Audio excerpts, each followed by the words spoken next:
मीरपुर नाम के शहर में तेजस अपनी पत्नी नीरू के साथ रहता था। पति पत्नी दोनों ही नौकरी करते थे। एक दिन तेजस गांव अपनी माँ के पास फोन करता है। हेलो, प्रणाम माँ। जीते रहो माँ, तुम दादी बनने वाली हो। हैं? अरे वाह, ठीक है बेटा, मैं कल ही आती हूँ। जब माँ जी शहर पहुंची तो बेटे बहू ने बहुत अच्छे से स्वागत किया। लीजिए माँ जी, चाय। अरे गर्मा गर्म पकोड़े ले आओ माँ के लिए। नीरू रसोई में गई और 2 मिनट में ही पकोड़े ले आई। जी ये लीजिए। बहू जादू से बनाए हैं क्या? अभी तो रसोई में गई थी। यम्मी। माँ जी, शीला रसोई में पकोड़े तल रही है, मैं बस लेकर आई। हे भगवान, मेरा धर्म भ्रष्ट कर दिया तूने। अब तो गंगा जल से शुद्धिकरण करना होगा। दूसरे दिन, माँ जी मैंने नाश्ता बना दिया है, ऑफिस जा रही हूँ। पर अभी तो घर का सारा काम पड़ा है। शीला आती ही होगी, झाड़ू पोछा बर्तन कपड़े वो सब कर लेगी। हमारे जमाने में घर का सारा काम हम ही करते थे। जी माँ जी, आप बहुत होशियार हैं, मैं घर ऑफिस दोनों नहीं संभाल पाती। तो जरूरत क्या है घर से बाहर जाकर चाकरी करने की? वैसे भी घर का काम खुद करने से घर में बरकत आती है, समझी? पर माँ जी। पर वर कुछ नहीं, इस महीने की पगार मिले फिर ऑफिस बंद है। हाँ।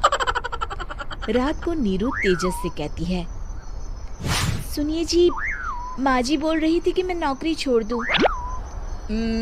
वैसे ठीक ही तो है, अभी तुम्हें आराम की जरूरत है। फिर भी आराम कहाँ, शीला को छुड़ाने के लिए बोल रही थी। तो अब 24 घंटे में इतना काम तो कर ही सकती हो। पर जॉब पसंद है मुझे, घर पर मन नहीं लगेगा। अगले दिन जब दोनों ऑफिस के लिए निकल रहे थे, मेरी तो कोई कीमत ही नहीं है इस घर में।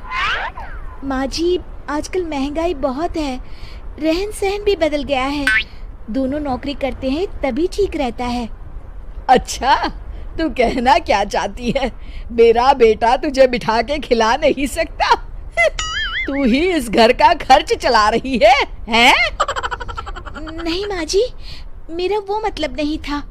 मतलब खूब समझती हूँ, ये बाल धूप में सफेद नहीं किए मैंने। हाँ। अब तो ये रोज का काम हो गया था। तेजस भी रोज की झिकझिक से परेशान हो गया था। एक दिन उसने कहा, नीरू, वैसे भी तुम्हें मैटरनिटी लीव मिलने वाली है, तो अभी से ही छुट्टी ले लो। पर क्या, मेरी सैलरी अच्छी खासी है। आखिर नीरू ने रिजाइन कर दिया। जब बच्चा हुआ तो घर में सब बहुत खुश हुए। कुछ दिनों बाद तेजस फाइल देख रहा था। क्या हुआ तेजस, कुछ परेशान लग रहे हो? हाँ, वो हमारी जितनी सेविंग्स थी वो तो हॉस्पिटल में और छठी के फंक्शन में खत्म हो गई है नीरू।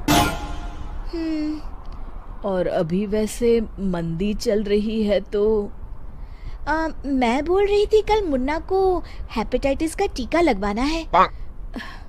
नीरू, क्या पोस्टपोन नहीं कर सकते? नहीं जी, बिल्कुल नहीं। अब तेजस को समझ में आ रहा था कि उससे गलती हुई है।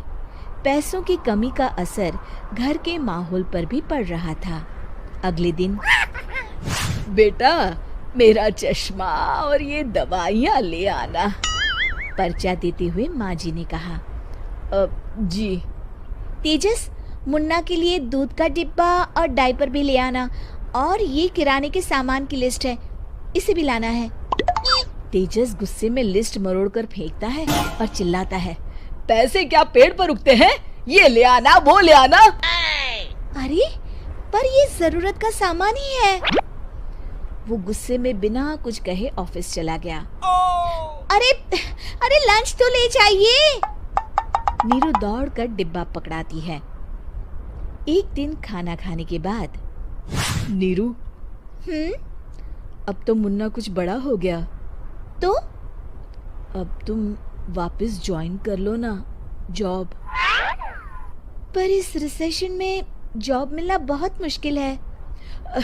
ट्राई तो करो।